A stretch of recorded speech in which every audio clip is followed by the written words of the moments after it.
And then our other trials that we've done as well has been in cannabis. And I think it's probably my favorite one to showcase. It's a facility that's in Ontario. And we did a trial of about 4,500 plants.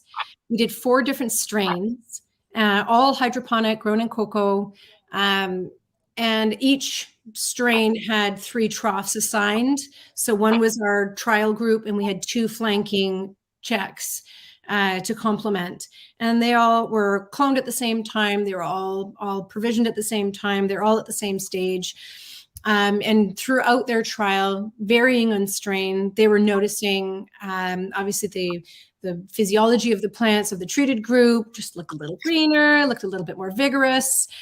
They were super happy with how things were progressing. And then at one point, one of the sections, their fertigation system broke, and they weren't able to line feed anything. So all they could do was water.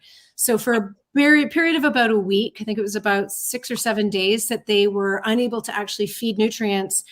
Our trial group, which had been the cocoa media, had been pre-treated with our humonic product, and they had been feeding with or using our phelonic as part of their nutrient program. Even though they couldn't fertigate, all they could do was water. After that week, they saw a vast difference, double the density, really. If you look at the photos, it's double the density of our treated group compared to the flanking troughs.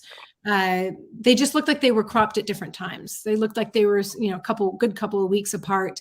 And the reason that there is a continued vigor and growth and progression within the quad treated plants was because they had more nutrients available at the root zone, because it had been treated with humonic and the humic acid, and had fulvic was part of that program.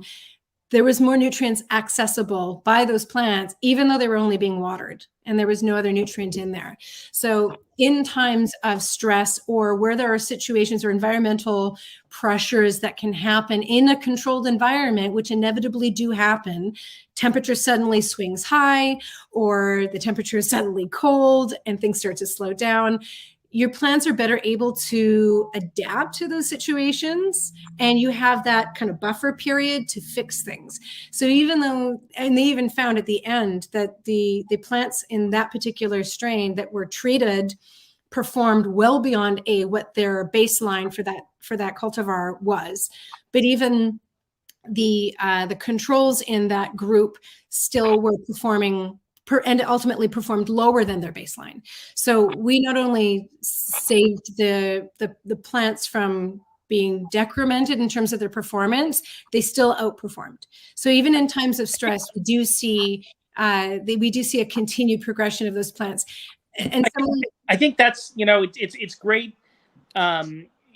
It's great insurance